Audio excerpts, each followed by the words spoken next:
Okay, lovely. Welcome. Thank you for joining us today. So this is being recorded, but you guys don't need to worry about that too much because it's only us that you can see on the screen. So it's just to reassure you of that. And so my name is Amy. I'm Amy Brown. I'm an occupational therapist. I work for the Resilience Project. I'm joined by my colleagues, Amy Turner and Leah McGillivray, who are our graduate mental health workers. And so they work in Cardiff and Vale as well. So before we get started, before I kind of introduce what we're doing today, I just want you to take a moment, take maybe 20 seconds to write down whatever comes to mind when you think about self-harm. You are not going to be asked to share this. No one is going to see this at any point. It is only for you, but it's just to have a quick think about 10 seconds, 20 seconds. A young person's come to you and maybe disclose that they're self-harming. What emotions are you feeling? How's your body reacting? This might have happened to you before. And so what would be going through your mind, or what is your gut response there? So I'm just going to pause, and literally just take 10 seconds for you to think about that.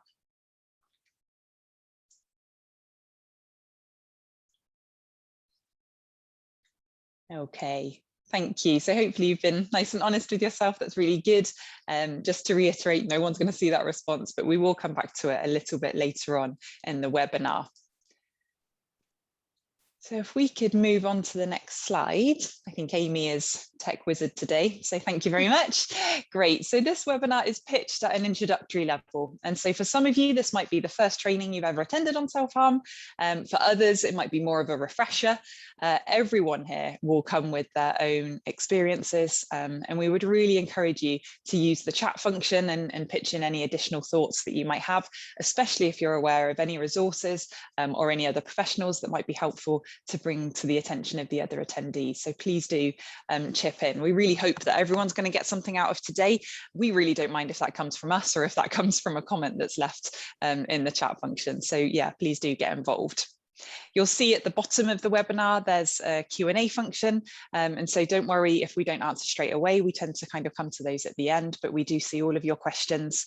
And we will be sending out a handout of all of the slides and resources. And so feel free to take notes and do what you want for your learning style, but all of this will be coming to you together with the resources that we mentioned throughout the training. And at the end, there will be an opportunity to fill in an evaluation form. Please fill this in because we really value your feedback. It also helps us to hopefully receive more funding because our project currently is funded to the end of March 2022. So lastly, really importantly though, is that self-harm is a really difficult topic. It's very emotive. It affects us all in different ways. It's really important that you kind of check in on yourself and how you're doing as we head through today. By the information that's presented, if you need to step out for a breath, that's fine. We're not going to know because it's a webinar, but you do whatever you need to do for you to keep yourself safe and keep yourself looked after throughout this. And if you want to pop us a message again in the chat function, you can message us individually and we'll keep an eye on that as we go through and we can check in and make sure that you're doing all right. So over to Amy. Thank you. So yeah, here are the aims and objectives of this training. So like Amy said, it's an introduction and it's basically just kind of finding an understanding of self-harm and what that is. So we've got a definition for you guys, some strategies that you can use when supporting young people, some strategies to support the system, because it's really important that the system around the child is also getting that support and help as well. And yeah, really important staff self-care. So we're going to make sure we touch on that as well. So the main definition we're going to use throughout this training is from the NICE 2018 guidelines. So they define self-harm as self-poisoning or injury, irrespective of the apparent purpose of the act. Self-harm is an expression of personal distress, not an illness, and there are many varied reasons for a person to self-harm. So just kind of keep that definition in mind as we go throughout this training. Okay, so looking at the self-harm figures for young people, the Good Childhood Report study in 2018 found that 1 in 6 young people have self-harmed in the past year, so quite high figures. And girls were also more than twice as likely to self-harm than boys, especially in early adolescence. So we can see the impact of gender here on those figures too. Self-harm is also much less frequent in younger children, and under the age of 11, self-harm is also more common in boys than girls. And self-harm can also present somewhat differently in this age group too to an older age group. So for example, scratching, picking scabs, head banging, and other forms of self-injury or reckless behaviour rather than cutting and the other types of self-harm that we'll be going through today. So we're just going to have a quick look at the methods of self-harm. So the first one we have is direct methods. So this is the individual directly harming their body. There's two main methods of direct self-harm. So there's self-poisoning and self-injury. So around 80% of people attending hospital following an episode of self-harm have self-poisoned or taken overdoses, usually of prescribed or over-the-counter medication. Whilst 80% of self-injury reports involve cutting, but some other methods are biting, burning, inflicting blows or banging heads against the wall, scrubbing away the surface of the skin, pulling out hairs. So as you can see on the screen, these are the direct methods that you might see with some of your young people. There's then indirect methods of self-harm. So this is more things like exercising excessively, overeating, undereating, or taking part in reckless or risk-taking behaviours. So this might be things like driving too fast, getting into fights, taking drugs recklessly, or having unsafe sex. So you might see either direct or indirect methods of self-harm when you're speaking to young people. We do find that there's a lot of myths around self-harm, and the Mental Health Foundation found these main myths that they do see kind of come up quite a lot when speaking to young people and the people that support them. I'm just going to go through a couple of them. So firstly, I think is one that comes up a lot, and that's self-harming is attention seeking. This is one of the most common stereotypes that we find when people talk about young people and self-harm. But it's really important to recognize that this isn't the case. Many people who self-harm don't actually talk to people about it for a long time. And it can be really hard for people to come forward and find the courage to talk about self-harm, especially when they've had experience of people calling it attention seeking in the past. Self-harm is a goth thing, so I think there has been a bit of a link between kind of that goth, emo subculture and self-harming, but it's really important to remember that there's been no research that kind of links this subculture to increased amounts of self-harm. And lastly, I'm just going to jump to pupils who self-harm are suicidal. Self-harm is sometimes viewed as a suicide attempt by people who might not understand the difference between self-harm and suicidal behaviour. But for many people, self-harm is a form of coping with their difficult feelings and circumstances. And some of them have said that it's their way that they kind of stay alive and kind of survive all those really difficult feelings. But it is worth noting that some people who self-harm can feel suicidal and might take attempts on their own life. So it is worth kind of asking those questions and making sure that we kind of speak to the young people about this. As I move on to self-harm and the suicide links, so are there actually any links? So like I said before, a lot of people that self-harm don't take part in suicidal behaviour or feel suicidal, but there is a small percentage that do, so it's just important to be aware of that. But people who self-harm and who go on to attempt suicide usually use a different method from their preferred method of self-harm. So it is worth noting that. Self-harm is also associated with the risk of accidental death, especially kind of poisoning and drug abuse. It might be that they weren't actually going out to take their life. It was just accidental with their self-harm method. Okay, so thinking about some of the risk factors associated with self-harm, previous self-harm is one risk factor, as well as experiencing depression, anxiety, or other mental health difficulties.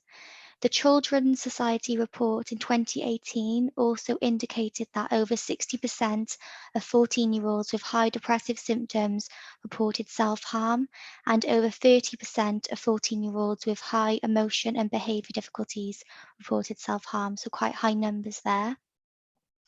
Family difficulties and history of sexual abuse and ACEs is also another risk factor, as well as coming from a lower socio-economic status.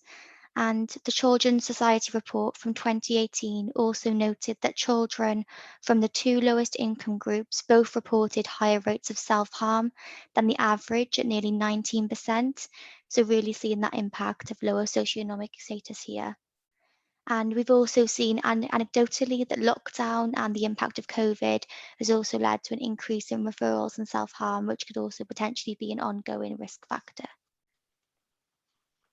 This slide also shows the self-harm figures for LGBTQ+ young people, which are much higher than children who identify as heterosexual. So as you can see from some of the figures here, this slide is really highlighting how much higher the self-harm figures are for young people who identify with the LGBTQ+ community. So being mindful of that when considering the risk factors of the children and young people that you support. So we are just going to show you a really nice animation that was created by 3 young people linked with the CAMS NHS service. And they really tried to use humour to kind of demonstrate the importance of adults staying calm and not panicking or judging them when they come forward to kind of disclose their self-harm. So we're going to watch it and then we're going to have a think of the important points afterwards.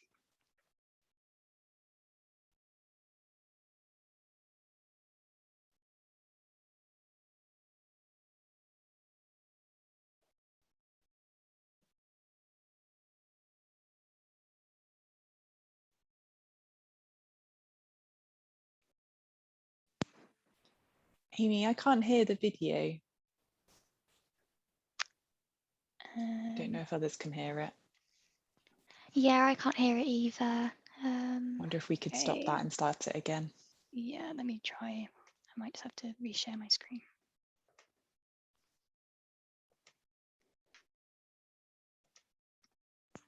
Always tech issues. Okay, let's try it again.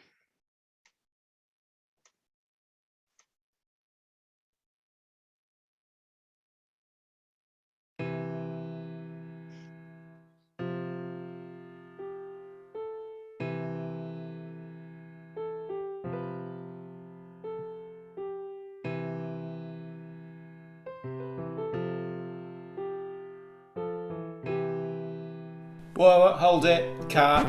This isn't working. Action. Open the door! Come on, let me in! You better not be cutting in there!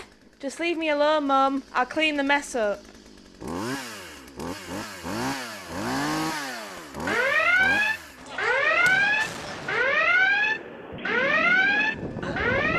Some young people self-harm to cope with difficult emotions. Self-harm might be cutting, burning, pulling out hair or taking pills. Finding out that your child is self-harming can be scary.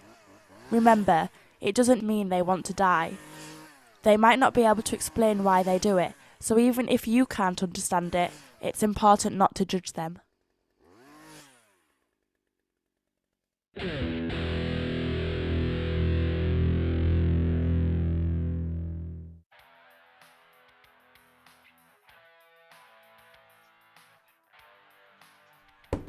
Oops. Self-harm is risky. Make sure you keep any wounds clean to avoid infection. If you think you've gone too far, tell someone or call an ambulance.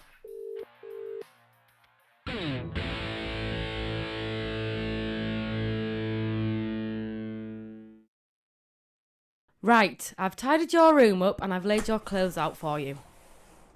Where's all my stuff? And what's this meant to be? It's snowing outside. Well, we don't want you having anything dangerous in your room, and we need to know if you're hurting yourself. You've taken all the glass out of the windows. You can't force someone to stop self-harming. Without help, they will find a way to keep doing it. It might feel right, but there are better ways to cope with feeling bad, and with help you can stop. It can be addictive, so the sooner you get help, the easier it is to stop, and to start feeling better about yourself.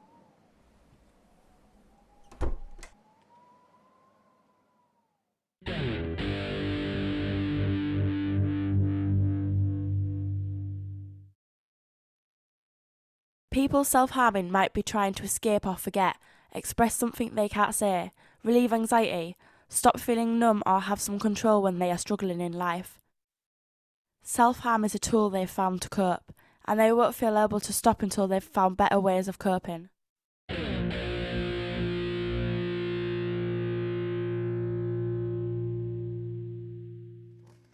Family therapy and cognitive behavioural therapy, or CBT, are very commonly used and useful tools to help young people recover.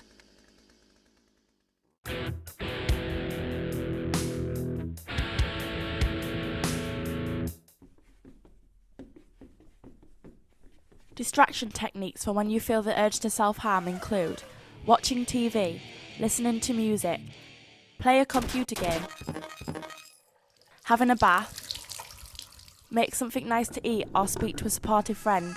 Sometimes keeping your hands busy with things like plasticine, blue tack or a stress toy can help. Or looking at a happy box you have made with positive messages and items in it.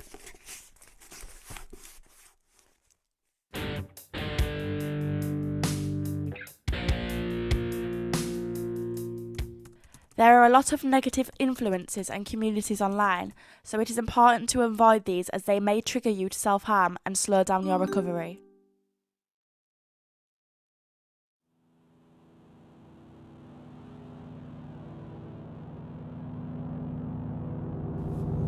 Action.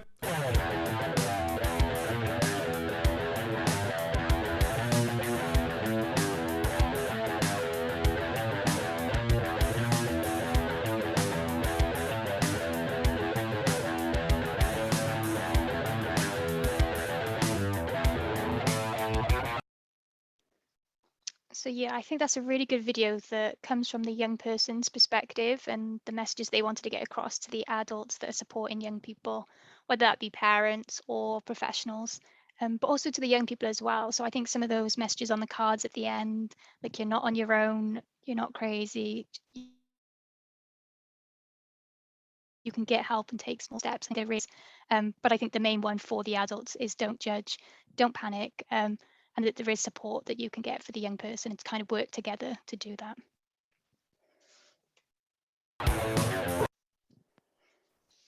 Okay, so why do young people self-harm? I guess that's quite a big question, isn't it? And so self-harm can be a transient behaviour in young people that's triggered by a particular stress, and then it can resolve quite quickly. Or it might be part of a longer-term pattern of behaviour that's associated with maybe more deeper, more serious emotional difficulty. And so, as has already been said, there's a few underlying risk factors, and some people find that certain actions such as drinking or drug use can increase the likelihood of self-harm, or that self-harm might be more likely to occur at certain times of the day, for example at night or when you're by yourself. And so obviously some of those things increase the risk further, and so the use of drug or alcohol when harming increases that risk of accidentally hurting yourself more than you intended to, or accidental suicide in that as well. There are a number of factors that could be a trigger, or that could trigger a specific self-harm incident. And so for the younger adolescents, the most common reason is family difficulties.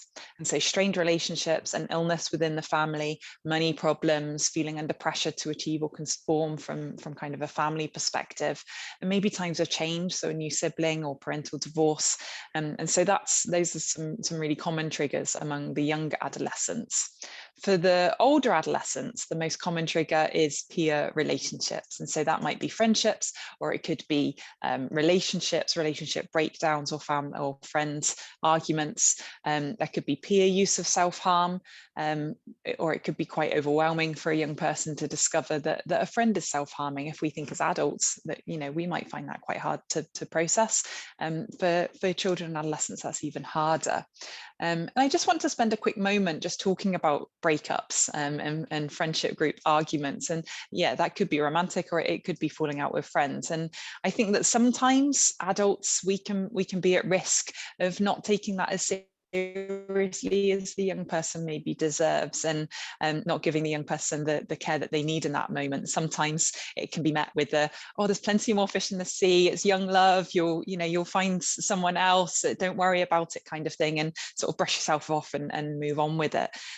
But actually the research shows that in that moment of rejection, the neurochemicals that are going on in our body are really quite strong, and so the level of oxytocin and prolactin is dropping, our happy hormones, and there's a really high activation of cortisol, and so that leads to a real psychological pain that in the research is actually akin to heroin withdrawal. And so that, that's pretty major, isn't it? Moreover, studies have found that psychological pain activates the same part of our brain as if you'd been physically hurt. And so imagine that physical wound, and someone had come to you with that physical wound. You wouldn't just be saying, oh, pick yourself up, it'll heal, you'll be fine, don't worry about it. And so the good news is that our neurochemicals are replacing one another constantly in reaction to our environment. And so if we can provide spaces where young people can feel comforted, where they can receive care from an emotionally available adult, they're soon going to be feeling calm again, because that oxytocin is going to increase, and all of those happy hormones are going to come back in. But we need to provide those spaces, and we need to make them safe for young people to seek them out and come and find us. And so that's just a little note on that, especially when we know that that's kind of the main, or one of the key triggers for those older adolescents. So if we move on to other reasons, there might be bullying, there might be homophobia. We've already mentioned the increased risk that LGBTQ plus community members might be at more risk, and increased bullying can also add a sense of increased isolation, making it increasingly difficult for that young person to reach out and ask for help. Abuse, and so we know, childhood abuse or ongoing abuse, self-harm might act as a way of communicating some of the pain, some of the harm that's being done to them. So they may harm the same part of their body related to a previous or ongoing trauma. And it might also be the case for young people who are experiencing body dysphoria, and so maybe trans youth, or young people with eating disorders or emerging eating disorders, that can be particularly prevalent. Bereavement doesn't need to be recent, and so it could be an extended grieving process, or related to anniversaries, important events, or memories being triggered that the young person might not even be fully aware of what's being triggered in them. Then we've got, trouble in school or pressure. Again, that can come from all angles, can't it? Sometimes it can come from school in terms of exam results and the school looking good. Sometimes it can come from parents or from friends. And so if that young person doesn't have effective coping strategies available to cope with the additional stresses in their life, self-harm is actually a pretty effective way of coping, which we'll look at in more detail in a moment. So essentially, there's lots of things that might trigger self-harm, but it's also important to consider the factors influencing the continuation of that behaviour, those maintaining factors. Next slide, please. Self-harm usually starts as a way to release the build-up of pressure from distressing thoughts or feelings related to one or more of the triggers that we've just discussed. But the act of self-harm, whilst it gives temporary relief from that emotional suffering the young person is feeling, it's not a long-lasting relief. And so the relief is temporary because the underlying reasons or the discomfort is still present.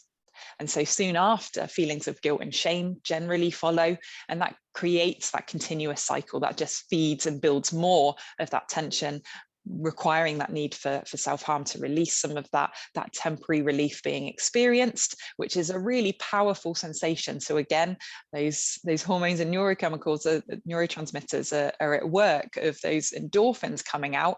That feels euphoric, but then that quickly goes as well. And so I think I know because of the research, because of that temporary relief at the start and in that immediate act of self-harm, it can become a go-to way. And like it was said in the video, that can become quite addictive, because that becomes the go-to way of dealing with life's difficulties. And so when we talk about why do young people self-harm, we need to go deeper than the triggers of that initial event and what might have triggered that particular incident of self-harm, and be looking more at that underlying function or the need that the self-harm is fulfilling. And so these are the four most common functions that self-harm might be fulfilling, and each one might have a few things within that. But if we can try and keep it to these four, then that at least starts with an introduction. As we said, this is an introduction to self-harm, and so it's a good place to start. So many young people initially self-harm to feel something, to distract from the problem, or to communicate distress caused by the pressures in their life.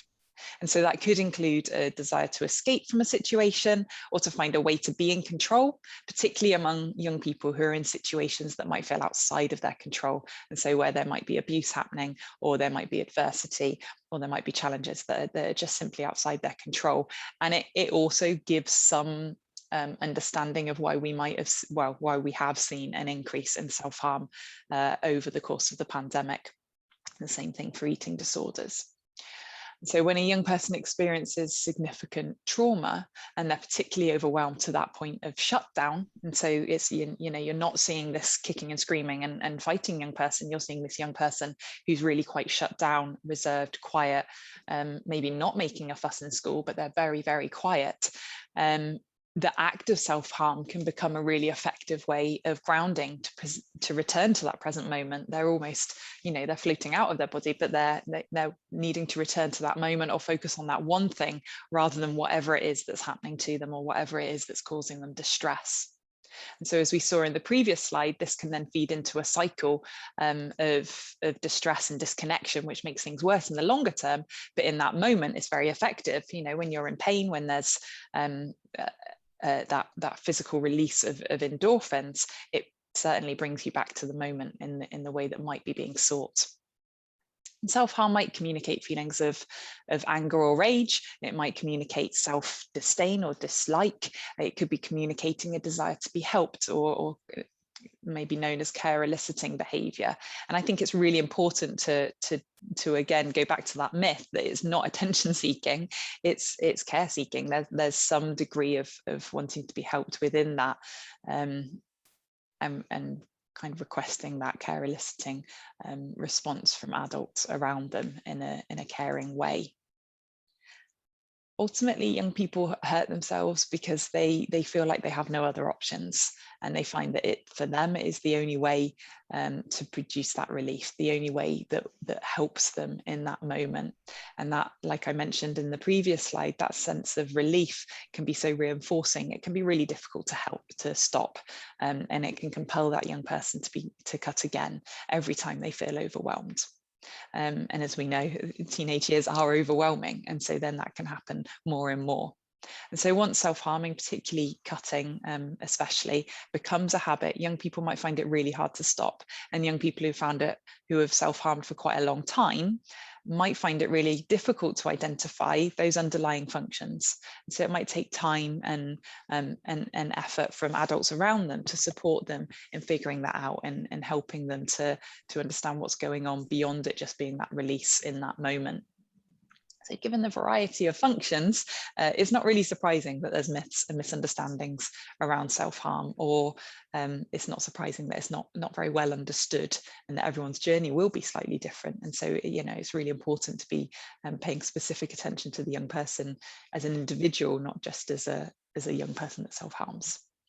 And so when we look at strategies that might support young people to stop or reduce or delay self-harm, we'll be returning to these kind of key reasons and thinking about strategies that maybe address each of those in turn, just to add a little bit more support in for that individual young person.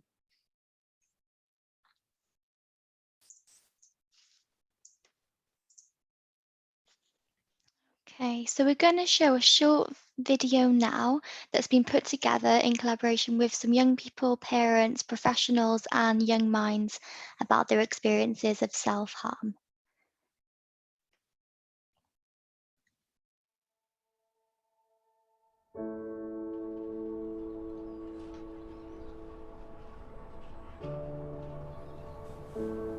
You probably feel better at the time, but then the guilt sets in, then it's just a cycle because it never really makes the emotion go away.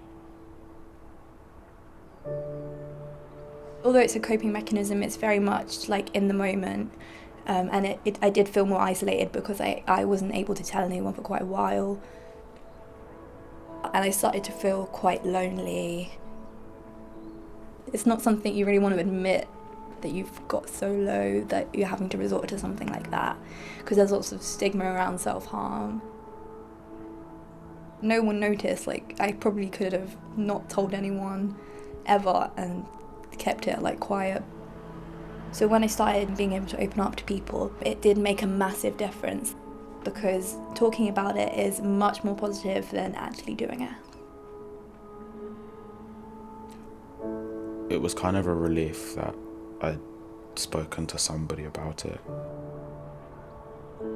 It's just the little small things that can make big impacts.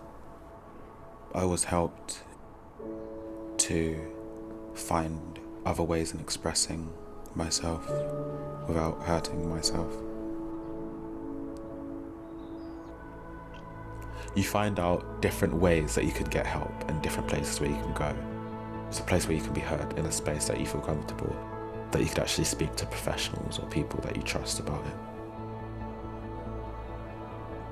One of the most positive things is change. There are things that will make things better, and you just have to look for them, and if one thing doesn't work, that doesn't mean you should give up or you're not worth it. It means that there are other options which you haven't yet explored. Getting help made me realise I'm not alone. I felt so alone, I felt so isolated, that having that help opened my eyes to the fact that I can get through it. And my most amazing thing is that I can take my negative experiences and turn them into something positive.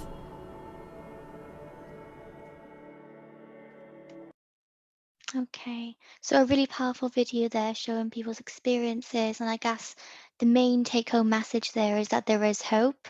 Things can and do improve, and it can be really difficult dealing with self-harm for the young person and also those around them. But something as simple as having a conversation and opening up to someone can be that key starting point to get in that support, and things can change. Okay, so thinking about the signs and symptoms of self-harm in young people often hide their self-harm, so these signs and symptoms might not be present or they can be easily missed. And young people may also offer stories about where their physical signs came from, which might seem plausible. So if you suspect that a young person's self-harming and they deny it or avoid the question, it can be helpful to try and keep that door open by reminding them that you're always there to talk about anything should they want to in the future, as well as staying connected to that pupil, particularly if there are continuing signs that your suspicions might be correct. So a young person may often hide their self-harm. However, there are a number of signs that they might be self-harming, which may include unexplained cuts, burns or bruises, as well as keeping themselves covered and avoiding swimming or changing clothes around others. You may also notice that they become more withdrawn or isolated, as well as showing a lack of interest in the things that they used to enjoy and lowering of their academic performance. Sudden changes in behaviour may also be a sign, such as becoming more angry, irritable or aggressive. And excessive self-blame for their problems as well can also be a sort of sign, and those expressed feelings of failure and hopelessness can also be a sign that they might be self-harming. Okay, so thinking about supporting that young person, the first thing that's really key is to try and regulate yourselves so that you can try and regulate the young person that you're supporting. So try not to panic or judge as much as you can. Also to be mindful of safety first, so making sure that the young person and yourself are safe. So first aid might need to be administered if they've harmed themselves, so trying to do this in a calm way. It can also be helpful to make a plan with the young person about what their options are and having that open, calm conversation with them about how they were feeling. Also, perhaps thinking about some coping skills, which we'll be moving on to next, to give some ideas of some alternative ways of coping. And then also being mindful of confidentiality and safeguarding policies that will happen from here. So informing the young person of who you'll need to be passing the information on to, that you won't be able to keep this a secret, but doing this in a supportive, collaborative way as much as possible, as well as thinking about any ongoing referrals or consultation requests and following your own school's self-harm incident policy as well. So we have had a lot of people ask in the past, like what they should be saying, what they shouldn't be saying. We know it can be really difficult to have that conversation. And as Leah said, sometimes we'll have to do that kind of regulating to make sure we are in the space to be able to have these conversations. But here are a few quotes that were taken from a video clip. These are what young people would prefer people not to say and what they'd actually want them to say. So a couple of things they really didn't like is when people were saying, you're making too much of this, don't be such a drama queen. Again, like I mentioned earlier, that implying that they're attention seeking, telling them that their self-harm won't solve anything, and saying things like that boy isn't worth it. So like Amy mentioned earlier, breakups in relationships, and whether that be with a partner or friendships, are really difficult for young people, and they're having a real biological response to the incident. So just thinking about what that child might be going through, and instead saying things like, I'm sorry you're feeling so bad, we'll get through this together. So reminding them they're not alone. Let's keep you safe. So in the first instance, that might be the most important thing, that they're just working on keeping that young person safe. And just asking them, how can I help? Sometimes that's all a young person wants, is just for someone to say, how can I help you? And to, as Leah said, work collaboratively together to do that. Yeah, and then also considering that additional support for the young person. So a key port of call is to encourage the young people to contact their GP. School nurses attached to your school are also a great resource to use. So in secondary schools, school nurses offer a young person's drop-in hub on a weekly basis that you can utilise. And young people can also use the chat health provision, which I don't think we've put on here, but we'll definitely add that on. So that's where a young person can text any concerns they have, and then get that support from the school nurses. Another good support network is things like primary care and CAMS, so those outside organisations, as well as people like specialist teachers talking with us, the Resilience Project and the Emotional Wellbeing Service.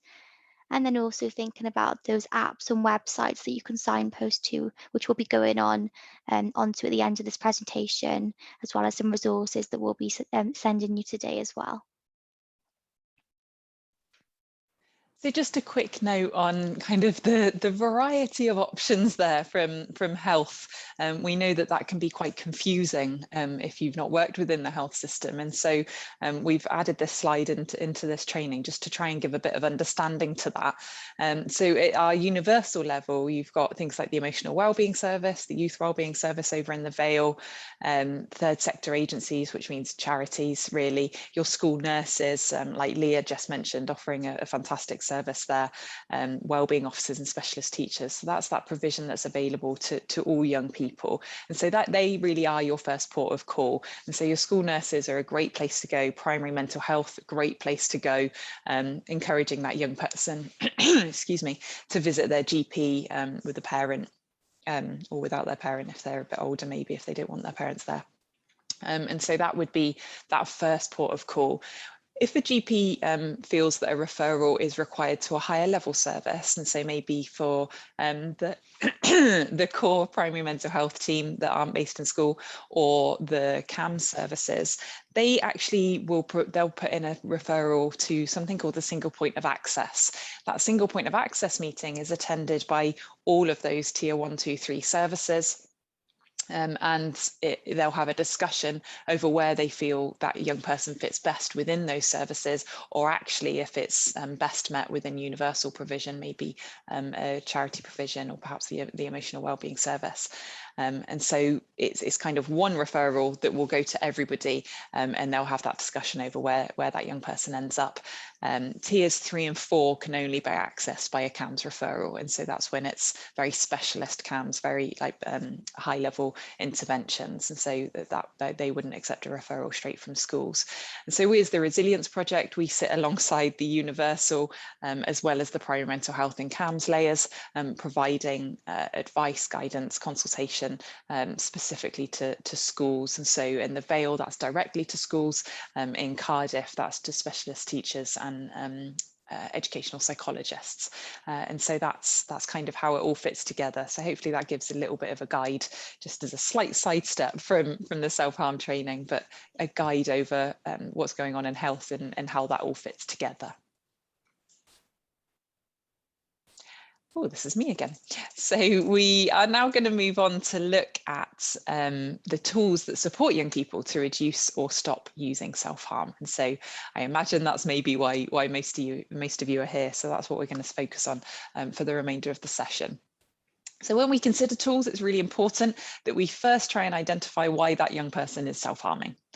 So if you remember back to the reasons, or the 4 key reasons that we're focusing on in this session of why young people self-harm, there are a few that we most commonly see. And so there's that opportunity to feel, there's distraction from problems, and there's communication of distress. And so by thinking of strategies within those categories, that sounds nice, strategies within the categories, we can hopefully more quickly find something that will work for that young person specifically.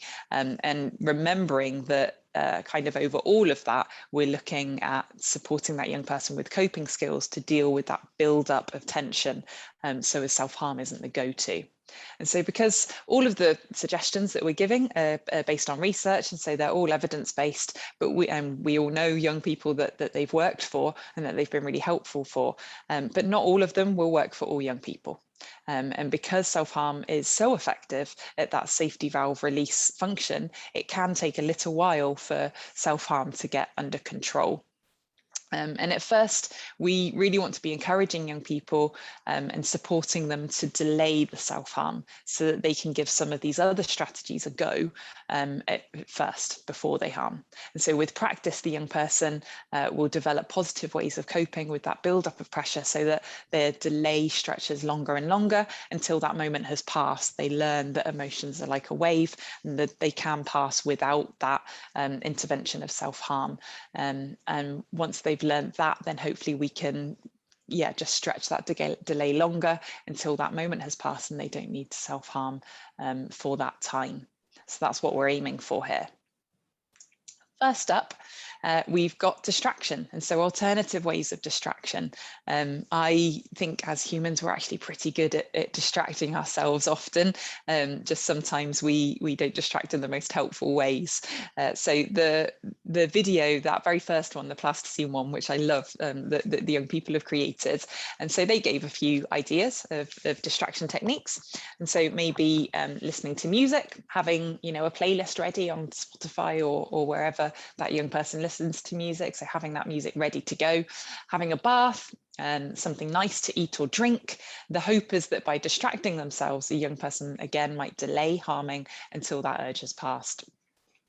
The second distraction technique would be practicing self-care. And so again, a bit of a buzzword, isn't it, of self-care, but really thinking about what does self-care look like to that individual young person, thinking of ways to think positively of ourselves as well. And so it really is finding what works for them to help them feel soothed or comforted.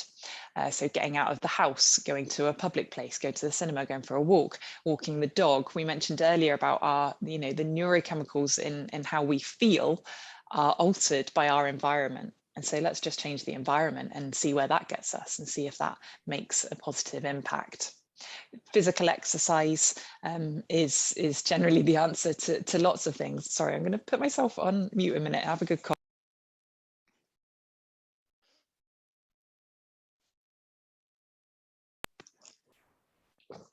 Sorry about that.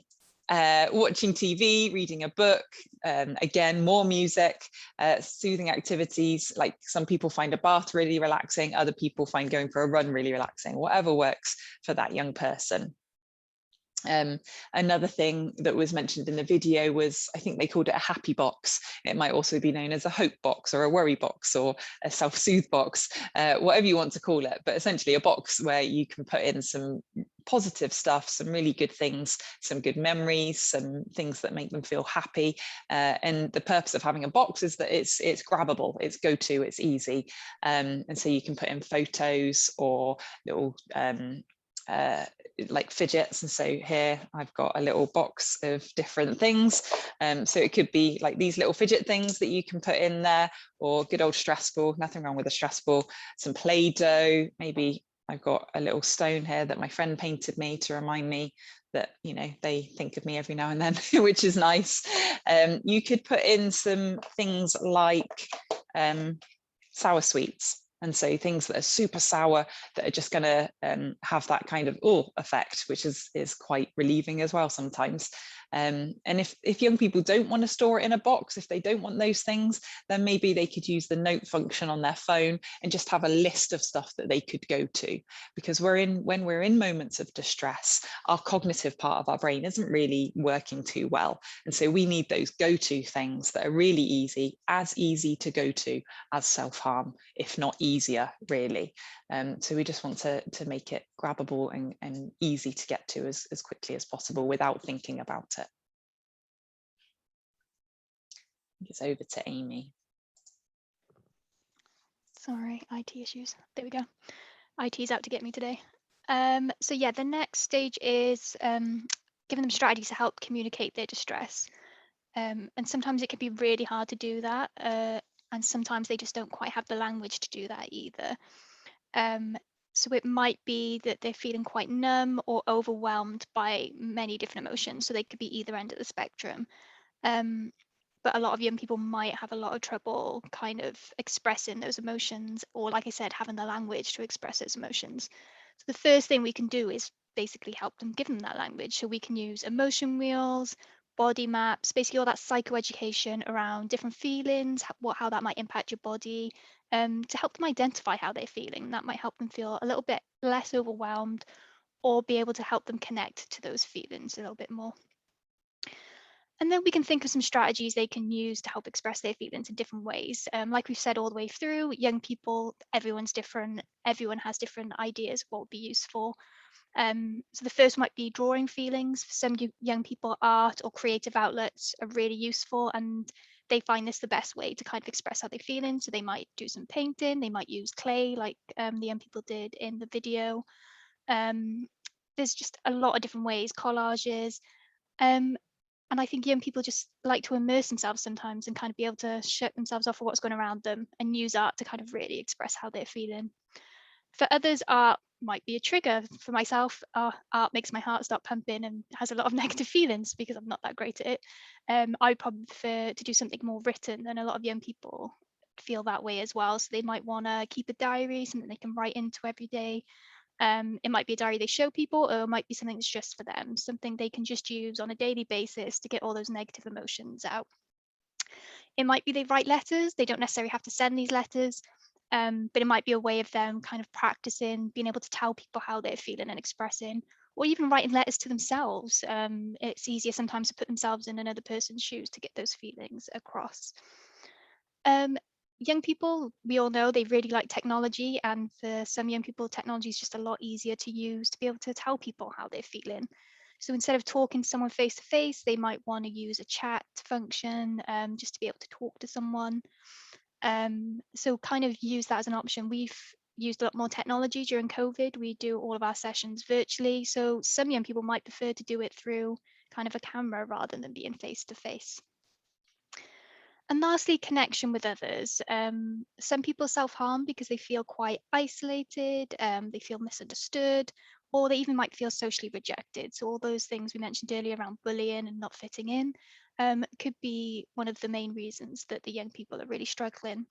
So we need to think about how we can create the support networks for the young people and help them identify those support networks. They actually might be in some that they don't even realize. Or if they're not, if they don't have the support people, how can we help them do that? So it might be joining clubs or societies, peer mentor system, maybe an emotionally available adult within the school, so members of staff they know they can go to, and making it really clear to them so they know who to go to. You might want to do an exercise. There's one where you can do with like kind of circles around the child and all the different people and helping them label those. And as Leah mentioned before, there's kind of technology ways to do that as well. So messaging the school nurses or helping them know a crisis line, people they can talk to. So really to help communicate stress, we just want to give the young person as many different varieties as we can and help the one that fits them the most. Great, and so then we move on to an opportunity to feel.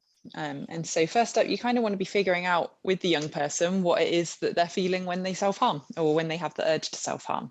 And so the activities that Amy's just shared on communicating and that distress and that emotional literacy, that might need to be built in first before you can then move and try some activities that might help them place that somewhere else. So some young people cut themselves or hurt themselves in response to feeling stress. And so one study found that 45% of adolescents who self-harm do so to relieve tension or stress.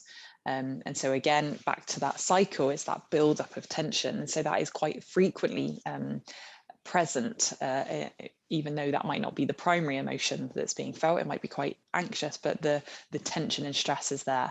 And so there's lots of ways that we can support a young person to be able to manage their stress, but also not have that build up of stress quite so much. And so there's everyday activities that we want to be looking at.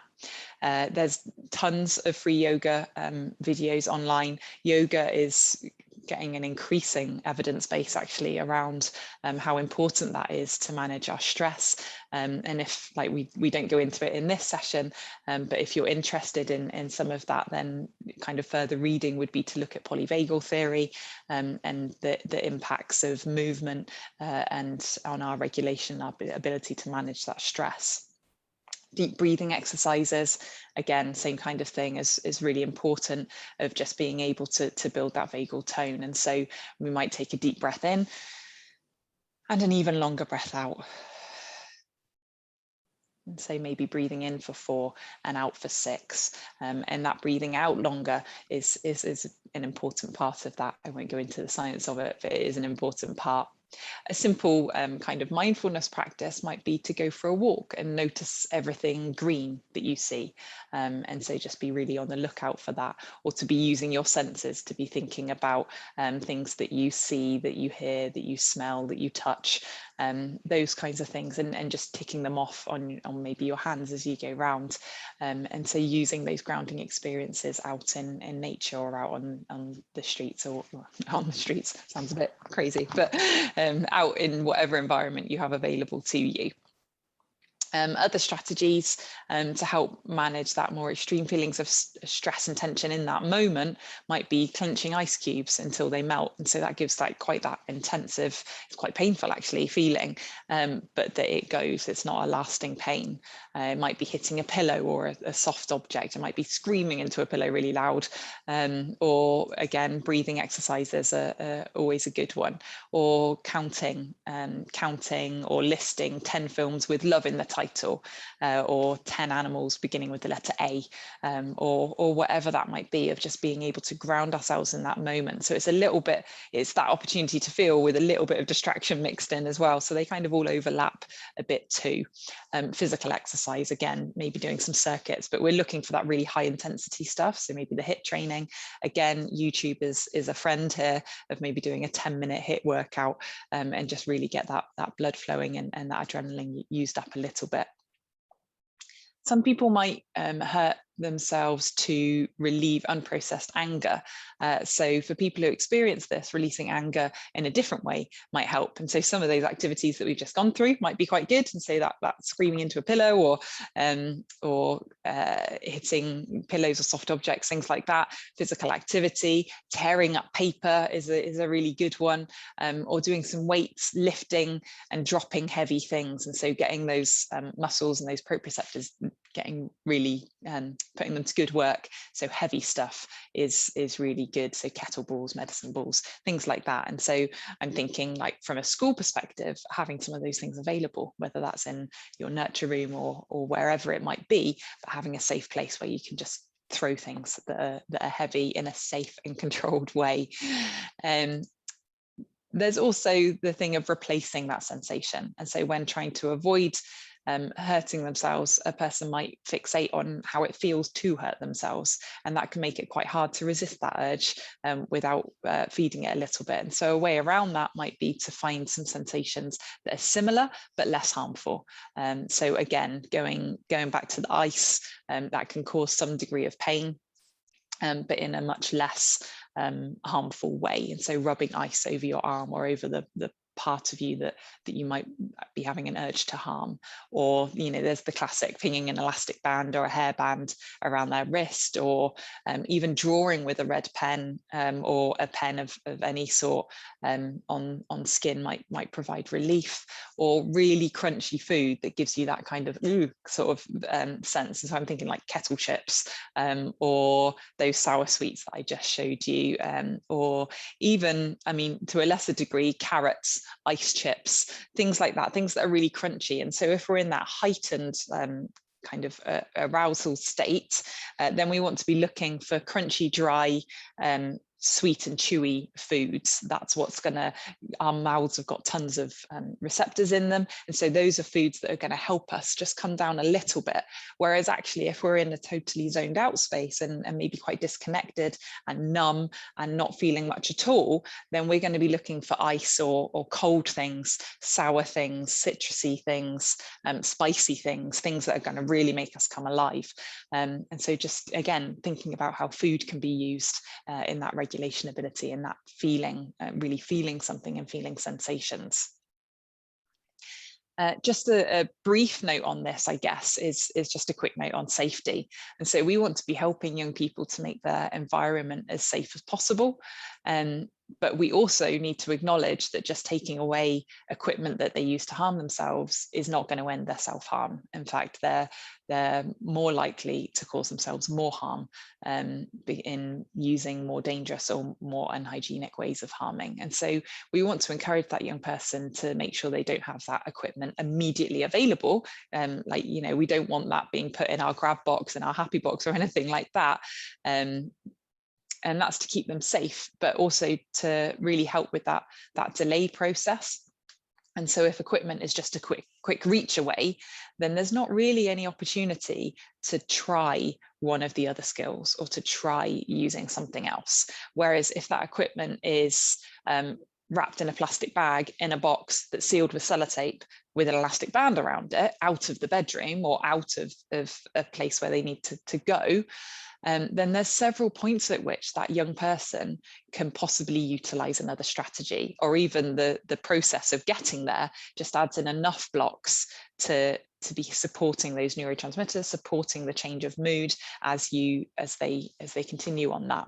And so it's even better if along that path to reach their equipment, there's maybe some physical prompts of additional things that they could try. And so that elastic band, could they maybe pop that on them or flick it against their skin?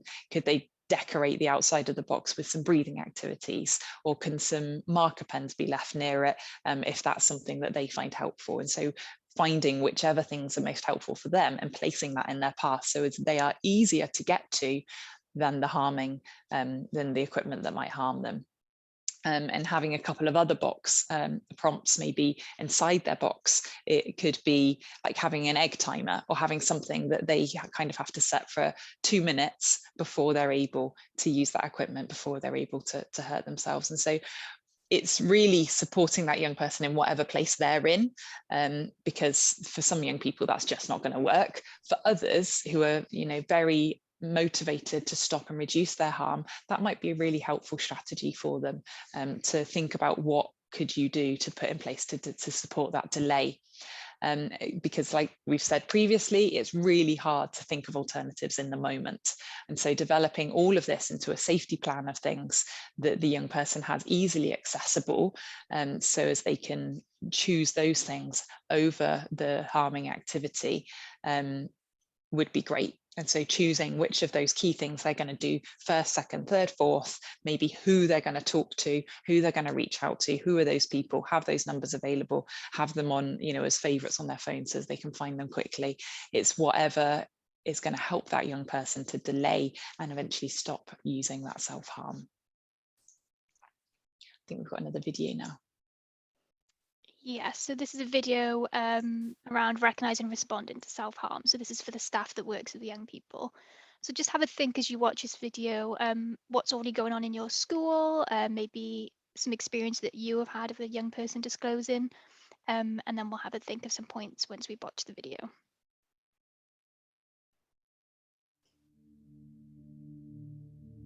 When we spend a lot of time with young people, we notice changes in their behaviour, notice signs and symptoms.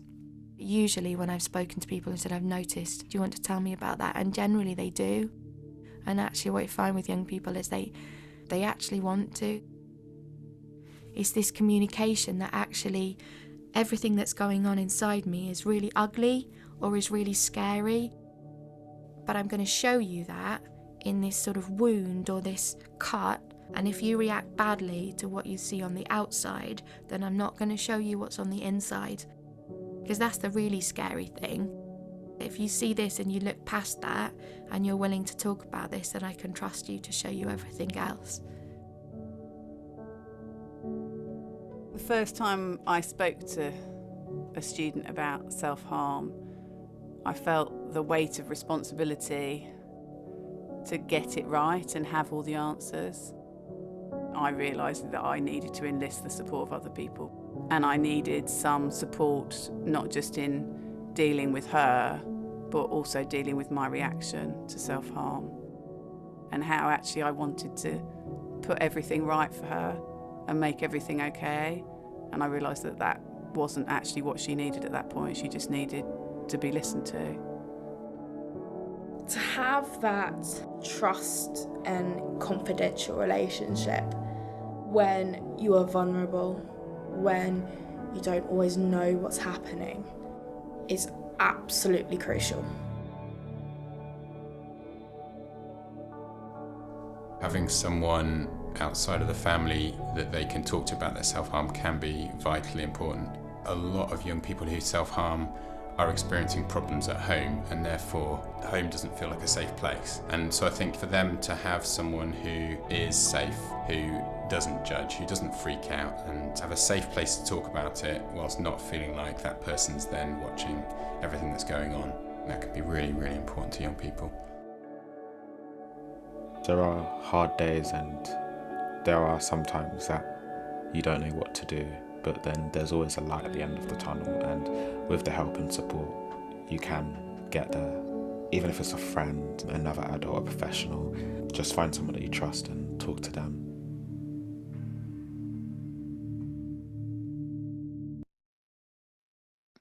So I think there was a lot of important points in there. I think as professionals, you're very good at making sure that you're available to support young people and promoting that kind of help-seeking culture within the school for young people, to have that open door policy.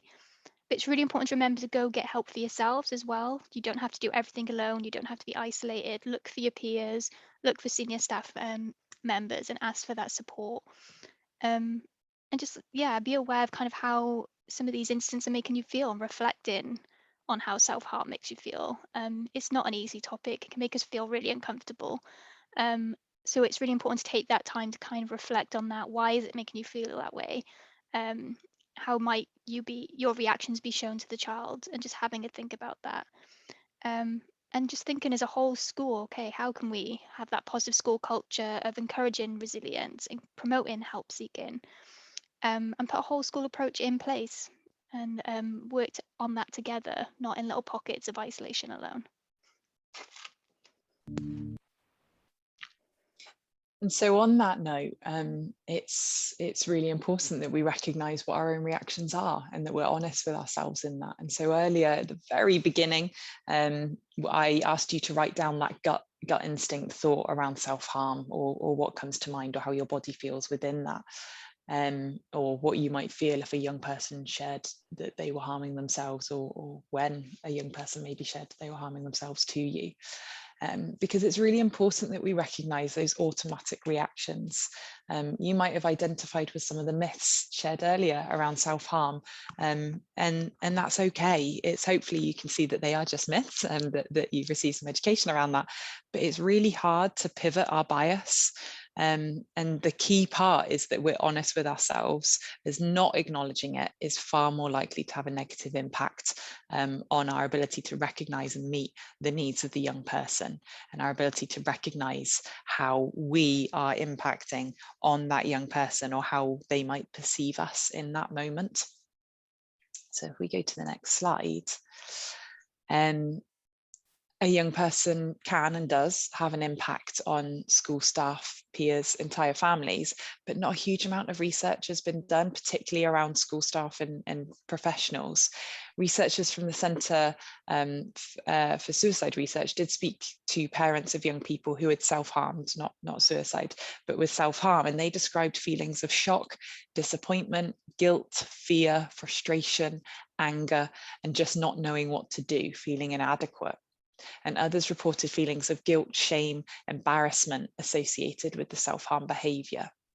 And so, like parents, it's reasonable to assume that school staff will feel similar emotions, and depending on their own perceptions, their own background, their own things that might trigger them as well, and how they feel around self-harm, it's reasonable to expect that there might be a freeze of response, or avoid, or try and get away from the situation if a young person discloses self-harm, or kind of shut it down or pass it on to somebody else. And that's reasonable, because people might feel that they don't know what to do, or they might say something wrong. You heard that in the video, didn't you? And sometimes adults might feel caught off guard. You're in the middle of doing something, and that's when it happens. And I can guarantee you that is when it will happen. And so your response might seem a little bit short, or it might seem like you're angry or annoyed at that young person, which absolutely not, it's just annoying timing. But how we respond is really important, and that's far more likely to be the case, to respond in a way that the young person perceives to not be helpful, if you haven't thought in advance how you might respond to that situation. And so that's again why it's really important to be thinking through, how might I respond, or what would be my go-to, what's my plan if this happens, so that you can kind of just fit into that. There will always be that kind of panic moment. I get that as a professional. I've worked in mental health for years now, and I still have that when there's a disclosure, and it's like, right, okay, because it's a lot of pressure, and it is, and we understand that, but there's support available, and we're going to come on to that in a moment. On the other hand, some adults might feel that they have to fix the problem for the young people, and so they go so much into planning and so much into resolving this that actually they haven't taken the time to listen to that young person, perhaps missing the underlying reason for the self-harm, and increasing the sense of shame that young person might feel. And so we heard in the video earlier that importance of just listening. And actually listening gives you a chance to have a breather yourself. And so not going into a big spiel of how you're going to resolve this, but just taking a breath, and just listening, not panicking. It might mean taking a couple of deep breaths. It might mean pinching your thumb and forefinger together, or pinching your fingers around your thumb, whatever it might be to get you present in that moment. The most important thing is that you're taking that young person's concerns seriously, no matter how petty or frivolous they might at first appear.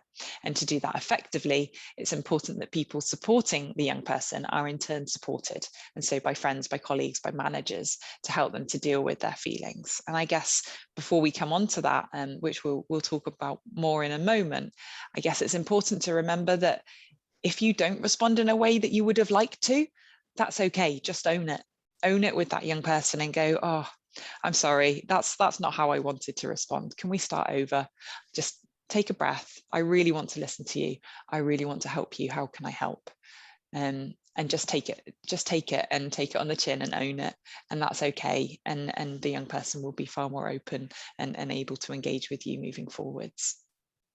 I think. Okay, so thinking about staff self-care, as Amy was just saying, supporting a young person who is self-harming can be upsetting as well as rewarding. But it's important that we monitor and care for our own well-being as well on that ongoing basis.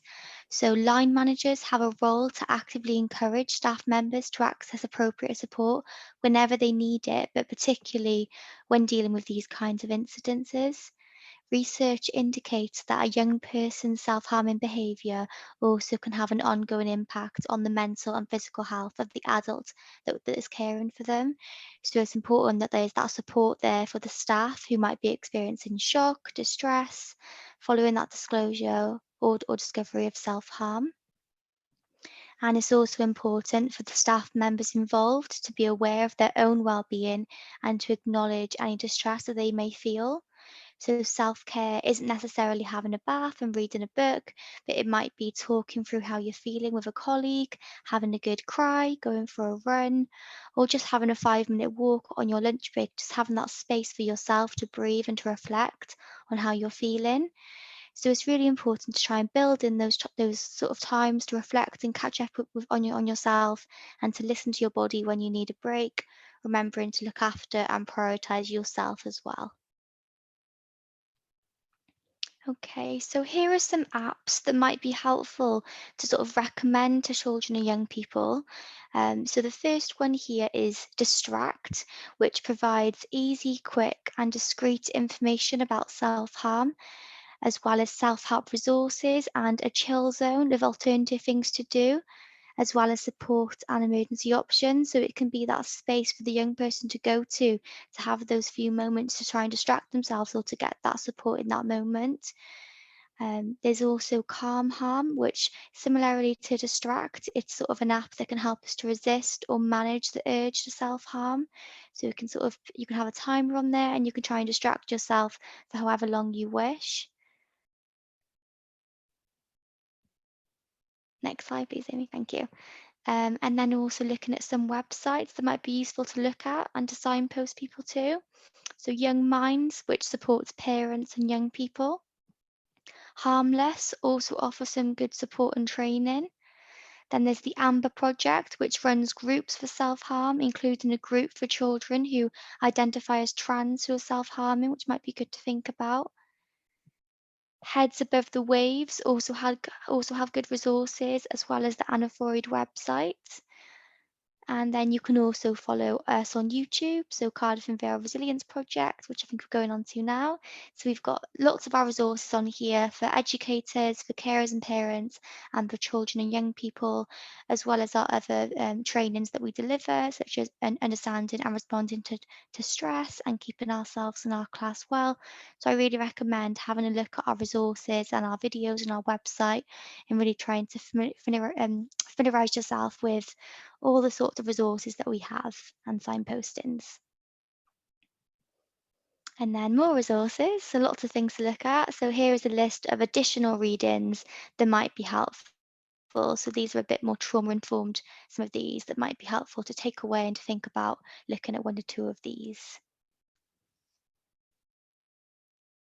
Okay, and so just a reminder, just in case you were frantically writing down, you are going to be sent all these slides, so those resources will come through to you as well. So thank you. That is the end of this this session on self-harm awareness. So thank you so much for joining us today. If there are any questions, none have come through so far, but feel free to pop them through. We'll be around for a little while now, but otherwise you're free to leave and go and enjoy your afternoon and evening. The resources will be sent out to you. There's an evaluation at the end, as I mentioned, and so once you click to leave, that will pop up. So please do complete that before shutting it down. Thank you.